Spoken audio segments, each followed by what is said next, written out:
बिस्मिल्लाहिर्रहमानिर्रहीम। नाज़रीन अस्सलाम वालेकुम, मैं हूं इमरान वसीम। जनरल फैज़ हमीद के कोर्ट मार्शल का फ़ैसला कब सुनाया जाएगा? घंटे नाज़रीन बज चुकी है। ज़राए क्या बताते हैं कब तक इस बड़े तारीख़ के बड़े कोर्ट मार्शल का फ़ैसला सुना दिया जाएगा? एक तो इस ख़बर पर आप नाज़रीन के साथ तफ़सीलात शेयर करेंगे और फिर इमरान खान का मिलिट्री कोर्ट में ट्रायल किस किस्म के सबूत इकट्ठे हुए हैं।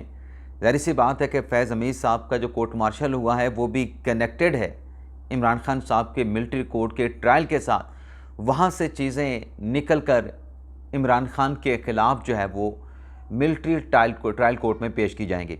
तो क्या सबूत हैं इमरान खान साहब के ख़िलाफ़, बानी तहरीक इंसाफ के ख़िलाफ़, इस पर भी हम बात करेंगे। कुछ दीगर ख़बरें भी हैं, उनकी तफसीलात भी प्रोग्राम में आपके साथ हम शेयर करेंगे। लेकिन इन तमाम ख़बरों पर गुफ्तगू का आगाज़ करने से पहले आज पाकिस्तान के लिए लगता ऐसे है कि अफसोसनाक दिन है, लगता नहीं बल्कि अफसोसनाक दिन है। एक तो मकरान कोस्टल हाईवे पे ज़ायरीन की बस को हादसा पेश आया है, जिसके नतीजे में 10 ज़ायरीन जाँ बहक हुए हैं और 32 ज़ख्मी हुए हैं। और इस ज़ायरीन की बस में ज़्यादातर जो लोग सवार थे उनका ताल्लुक़ जो है वो लाहौर और गुजरावाला से है। और बताया गया है कि जो ज़ख्मी हैं उन्हें तिब्बी इमदाद के लिए करबी हॉस्पिटल मुंतकिल कर दिया गया है। लेकिन इससे बड़ा हादसा जो रावलाकोट से रावलपिंडी बस आ रही थी उसे कहोटा के मकाम पर पेश आया, जहां पर मुसाफिरों से भरी जो बस है, कोच है, वो गहरी खाई में जा गिरी, जिसके नतीजे में 29 अफराद जाँ बहक हो चुके हैं। अच्छा, किसी जगह पे 29 अफराद रिपोर्ट हो रहे हैं और किसी जगह पे 22 अफराद रिपोर्ट हो रहे हैं। लेकिन एक बहुत बड़ा अफसोसनाक वाक़या है जिस पर हुकूमती ओहदेदारों की जानिब से, वज़ीर आज़म की जानिब से, वज़ीर आला पंजाब की जानिब से, वज़ीर दाखिला की जानिब से, सदर पाकिस्तान की जानिब से अफसोस का जो है वो इजहार किया गया है। और तीसरा नाज़रीन जो अफसोसनाक वाक़या आप कह लें वो पाकिस्तान के लिए है कि कल तक जो पाकिस्तान बांग्लादेश टेस्ट ड्रा होता नज़र आ रहा था, आज वो टेस्ट जो है उसमें पाकिस्तान की शिकस्त के बादल मंडराने लगे हैं। बल्कि यूँ कहें कि पाकिस्तान शिकस्त के दहाने पे पहुंच चुका है। जब मैं ये व्लॉग रिकॉर्ड कर रहा हूं 138 रन्स पर पाकिस्तान की 8 विकेटें गिर चुकी हैं और पाकिस्तान को सिर्फ 21 रन्स की बर्तरी हासिल है। और अब ये 2 विकेटें कब तक स्टैंड करती हैं? कोई मुर्जा हो जाए, कोई बारिश हो जाए। वैसे तो महकमा मौसमियात ने बारिश की पेशगोई कर रखी है, लेकिन पता नहीं वो बारिश 1 घंटे में होती है, 2 घंटे बाद होती है या रात को होती है। लेकिन 2 विकेटें पीछे हैं। अब ये 2 विकेटें कब तक स्टैंड करती हैं? और पाकिस्तान की जो शिकस्त है इन 2 विकेटों की वजह से बची हुई है। और साथ में डिपेंड करेगा कि पाकिस्तान अगर ऑल आउट हो भी जाता है तो बांग्लादेश के लिए टारगेट कितना सेट करता है। इंतहाई नाक़िस हिकमत अमली के साथ, यानी आपने 46 रन पे या 65 रन पे अपनी इनिंग्स डिक्लेयर कर दी। बांग्लादेश ने टिका के बारी ली, 500 से ज़्यादा रन बनाए, 117-18 रन की लीड हासिल की। आपको डिक्लेयर करने की क्या ज़रूरत थी? पिच का तो आपको पता चल गया था कि फ्लैट पिच है, बैटिंग पिच है, फास्ट बॉलर की कोई मदद ही नहीं और आपने कोई स्पिनर भी नहीं खिलाया। और मैं सुन रहा था एक प्रोग्राम में अज़हर महमूद साहब कह रहे थे अगर हम स्पिनर को खिलाते तो हमें एक बैट्समैन कम करना पड़ता। ये कौन सी लॉजिक है कि आपको स्पिनर खिलाने के लिए एक बैट्समैन कम करना पड़ता? आप 4 फास्ट बॉलर के साथ खेल रहे हैं, आप एक फास्ट बॉलर कम कर देते। आपके फास्ट बॉलर ने कौन सा इस टेस्ट मैच में मैदान मार लिया है या पहाड़ गिराया है या पहाड़ तोड़ा है? 550 पौने 600 रन बांग्लादेशी बैट्समैन कर गए। क्या किया फास्ट बॉलर ने? तो आपकी गलती थी कि आप एक तो पिच को सही रीड नहीं कर सके, फिर आपने स्पिनर नहीं खिलाए और फिर आपने 400 कुछ रन के बाद 450 रन के बाद इनिंग्स डिक्लेयर करके शायद आपने सोचा कि हम बांग्लादेश को इसी स्कोर के साथ 1 इनिंग्स की शिकस्त देंगे। कमाल है। अब भुगतें। अल्लाह करे कि पाकिस्तान शिकस्त से बच जाए, क्योंकि बतौर पाकिस्तान तो यही दिल चाहता है। लेकिन इनकी हरकतें, इनके फैसले, इनकी जो अप्रोच है वो कोई पाकिस्तान को मैच जितवाने वाली नहीं थे। अब आ जाते हैं नाज़रीन हमारे प्रोग्राम की जो ख़बरें हैं। सबसे पहले तो नाज़रीन जो रात गए एक और बैठक हुई है। आप जानते हैं कि कल जब साबिक़ सदर आसिफ अली ज़रदारी गए मौलाना फजल रहमान के साथ मुलाकात करने के लिए, तो इस मुलाकात में मोहसिन नकवी साहब भी थे।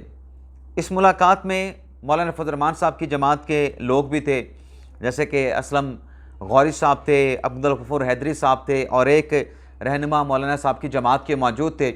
बड़े अच्छे नोट के ऊपर मुलाकात हुई।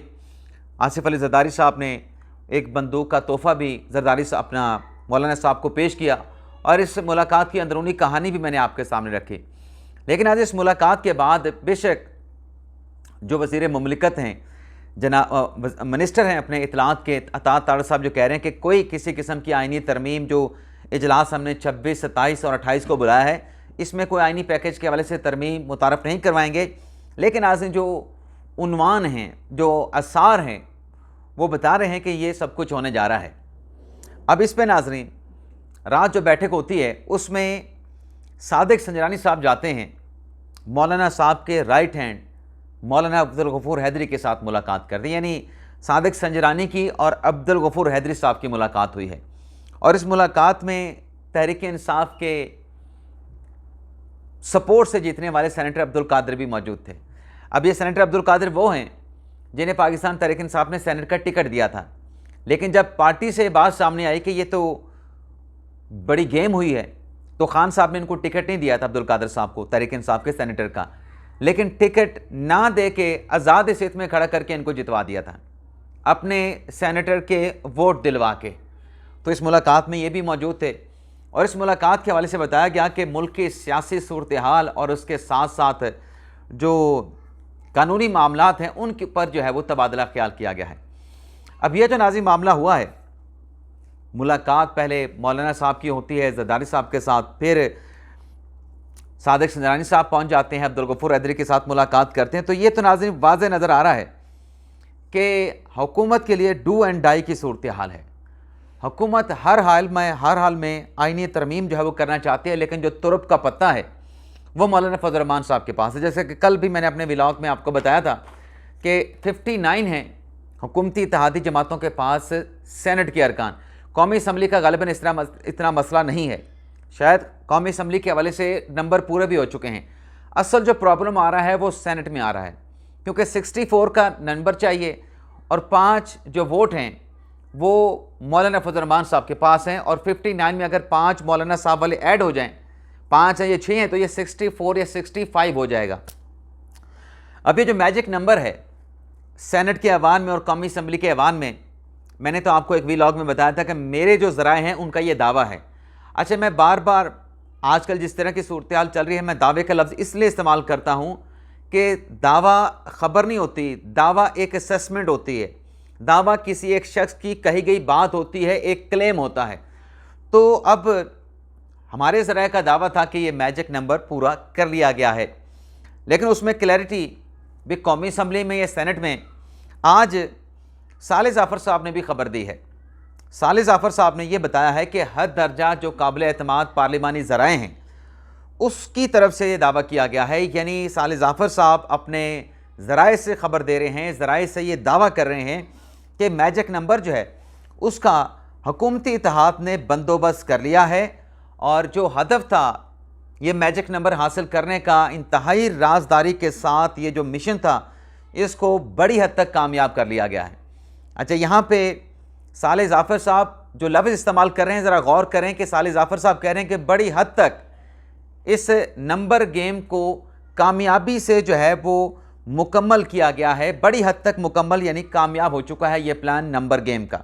बड़ी हद तक का मतलब इसमें कुछ ना कुछ थोड़ी बहुत गुंजाइश मौजूद है और वो बज़ाहिर ऐसा लग रहा है कि गालिबन वो सेनेट हो सकता है, वहीं पे गुंजाइश मौजूद है, क्योंकि जो दीगर खबरें सामने आ रही हैं या दीगर जो कुछ चीज़ें और भी इसी आइनी तरमीम पैकेज के साथ जो जुड़ी हैं उसमें यह कहा जा रहा है कि जो कौमी असम्बली है उसमें हो सकता है कि इलेक्शन कमीशन की जानिब से भी जो मखसूस नशिस्तें हैं उनसे मुतल्लिक भी गालिबन कोई फ़ैसला ना हो जाए।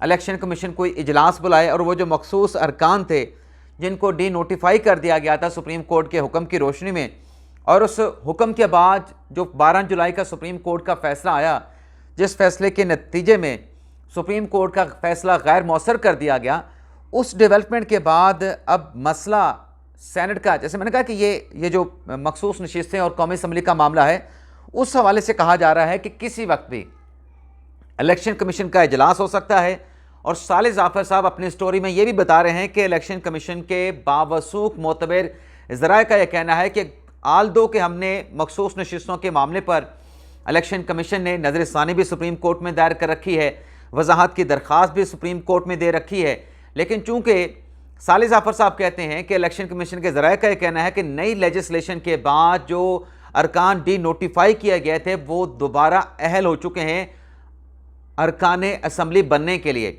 उनका नोटिफिकेशन बहाल हो सकता है, वो दोबारा इस कानून साजी के बाद अपनी अपनी सीटों पे, चाहे वो कौमी असम्बली में थे चाहे वो सूबाई असम्बलियों में थे, वो अपनी नशिस्तों पर वापस आ सकते हैं।